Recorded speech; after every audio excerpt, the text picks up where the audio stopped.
ओम नमो भगवते वासुदेवाय।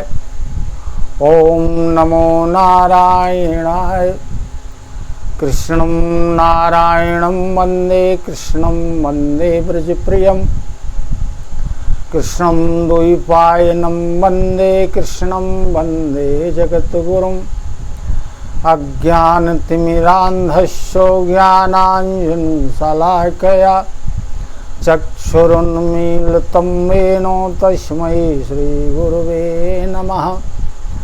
अतुलितबलधामं हेमशैलाभिदेहं धनुजवनकृशानं ज्ञाननामग्रगण्यं सकलगुणनिधानं वानराणामधीशं रघुपतिप्रियभक्तं वातजातं नमामि। ओम नमो भगवते वासुदेवाय नमः। प्रिय भगवत कथा रस के रसिक जिन, आनंद कंद परमानंद अकारण करुणावरणालय भगवान की कृपा से हमने और आपने अभी तक श्रीमद् भागवत महापुराण के तृतीय स्कंध के 8वें अध्याय तक की कथा का श्रवण किया। 8वें अध्याय में मैत्रेय जी ने विदुर जी को सुनाया कि ब्रह्मा जी की उत्पत्ति कैसे, भगवान की नाभि से कमल प्रकट हुआ, उसमें ब्रह्मा जी विराजमान थे। ब्रह्मा जी ने चारों तरफ देखा, उन्हें कुछ भी दिखाई नहीं दिया। तब ब्रह्मा जी ने सोचा कि इस कमल का कोई ना कोई तो आधार होगा जिसके ऊपर यह रुका हुआ है। अतः ब्रह्मा जी जल के भीतर गए, लेकिन उन्हें वहां कुछ भी प्राप्त नहीं हुआ। वो फिर से बाहर आ गए।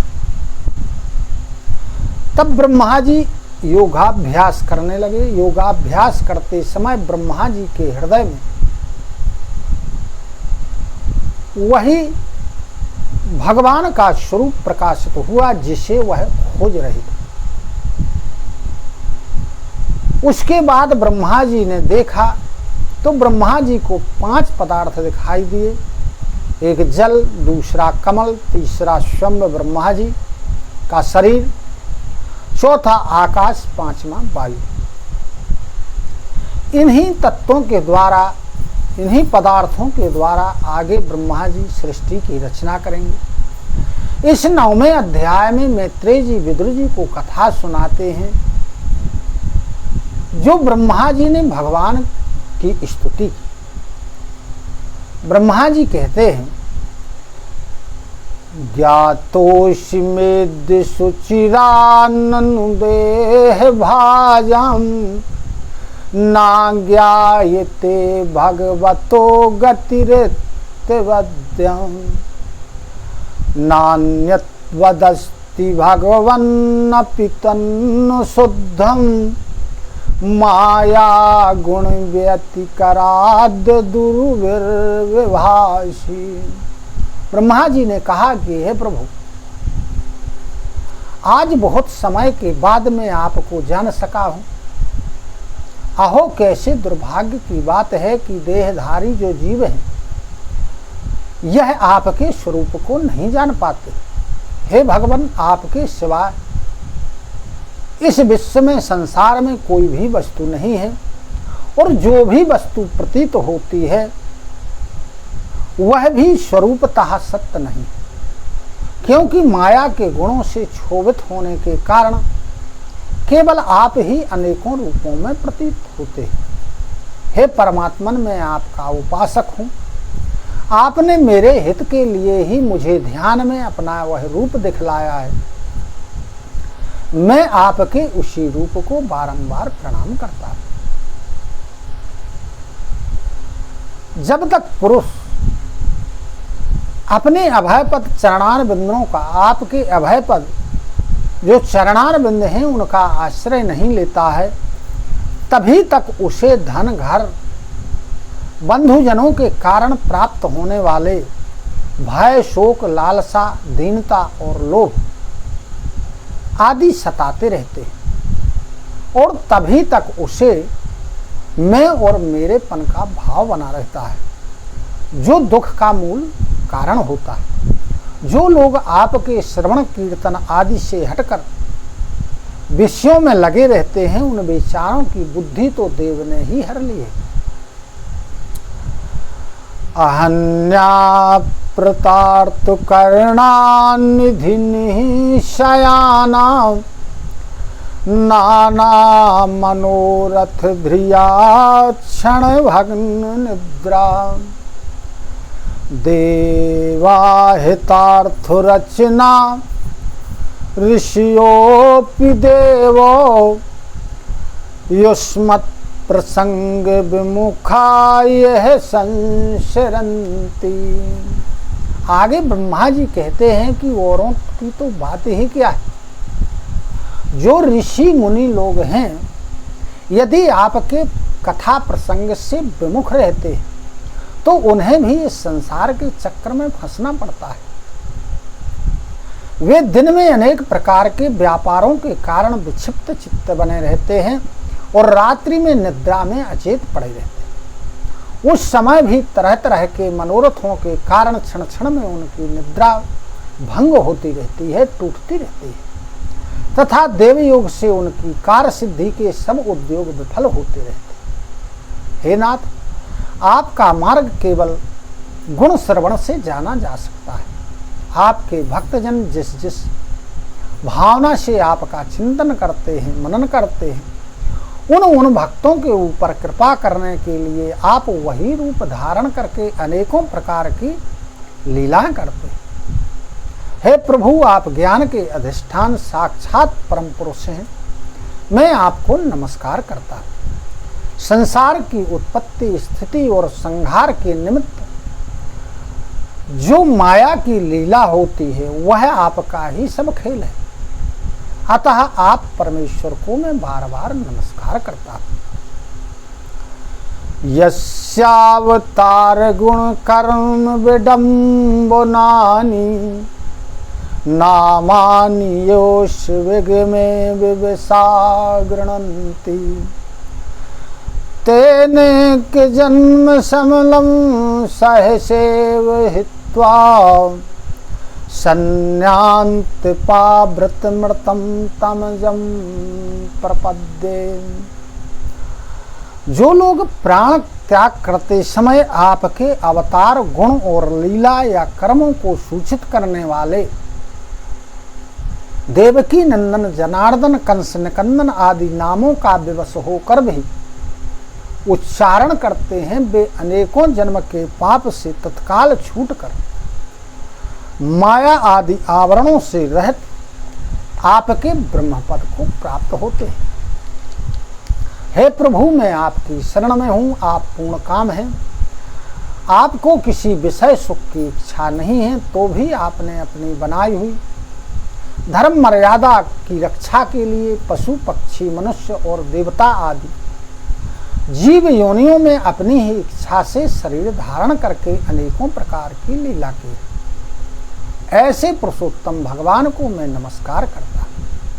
हे प्रभु, आपके नाभि कमल रूपी भवन से मेरा जन्म हुआ है। यह संपूर्ण विश्व आपके उदर में समाया हुआ है। आपकी कृपा से ही मैं त्रिलोकों की रचना करता रहता हूँ। इस समय योग निद्रा का अंत हो जाने के कारण आपके नेत्र कमल विकसित हो रहे हैं। आपको मेरा नमस्कार है। हे प्रभु, आप अपार करुणामय परम पुरुष हैं। आप प्रेममयी मुस्कान के सहित अपने नेत्र कमलों को खोलिए और शेष शैया से उठकर विश्व के उद्भव के लिए अपनी सुमधुर वाणी से मेरा जो विषाद है उसको दूर कीजिए। स्वसंभवम निशाम्येवं तपो विद्या समाधिभिः भावन मनोह वचः स्तुत्वा विरराम साखिन्वतो। श्री मैत्रेय जी कहते हैं कि हे विदुर जी, इस प्रकार तप, विद्या और समाधि के द्वारा अपने उत्पत्ति स्थान श्री भगवान को देखकर तथा अपने मन, वाणी और शक्ति के अनुसार उनकी स्तुति करने के बाद ब्रह्मा जी मौन हो गए। तब मधुसूदन भगवान ने देखा कि ब्रह्मा जी इस प्रलय जलराशि से बहुत घबराए हुए हैं। उनका चित्त लोक रचना के विचार ना होने के कारण खिन्न बना हुआ है। तब उन्होंने अपनी गंभीर वाणी से उनका खेद शांत करते हुए कहा कि तुम आलस्य मत करो, सृष्टि रचना में तत्पर हो जाओ।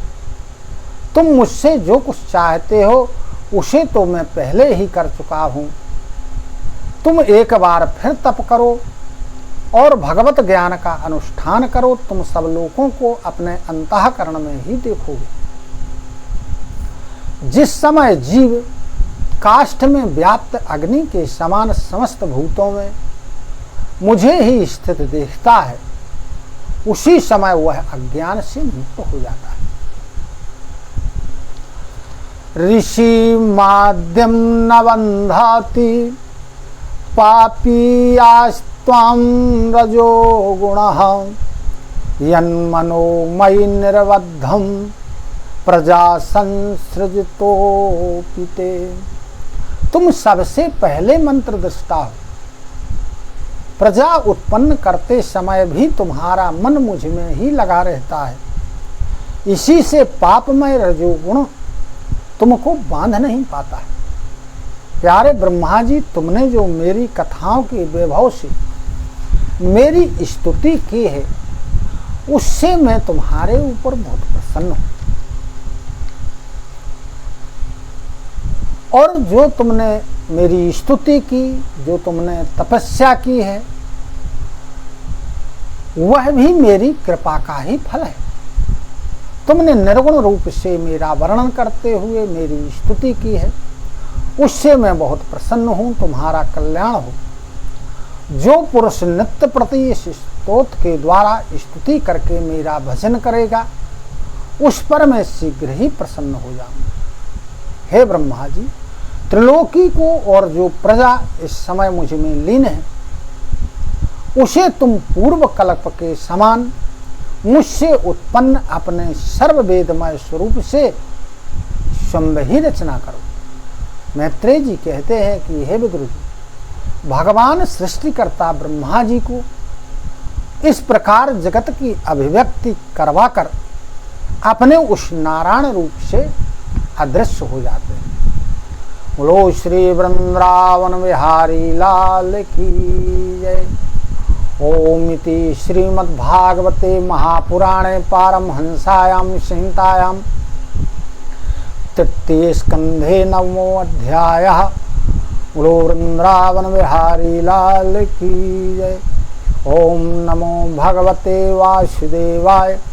ओम नमो नारायणाय। हरि ओम तत्सत्, हरि ओम तत्सत्, हरि ओम तत्सत्।